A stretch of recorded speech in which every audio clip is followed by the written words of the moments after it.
আমরা আল্লাহর খলিফা, আর আমরা খলিফা বানাইছি দর্জিকে।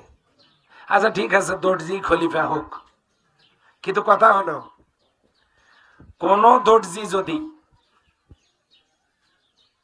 পাঞ্জাবির কাপড় কিনে দিলে পেটিকোট বানায়, আর শার্টের কাপড় কিনে দিলে জাঙ্গি বানায়, আর যদি কারো দেখা যায় যে শার্ট বানাতে দেয়, এটা কাটি যদি গেঞ্জি বানায়, বলেন তো খলিফার কাছ থেকে এই কাপড় কি কেউ নেবে?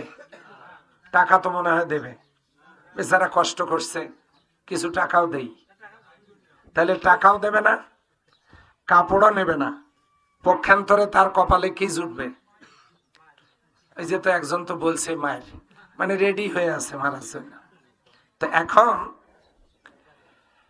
খলিফা যদি কাপড় ঠিকঠাক মতো না কাটে, সেলাই না করে, সেই খলিফার কাছ থেকে যেমন কিছু নেওয়া হবে না, কপালে আছে মায়ের, ঠিক তেমনি আল্লাহর খলিফা যদি জমিনে আল্লাহর কাজ না করে, আল্লাহ তার আমল কবুল করবেন না, হাসরের ময়দানে আছে কপালে মায়ের।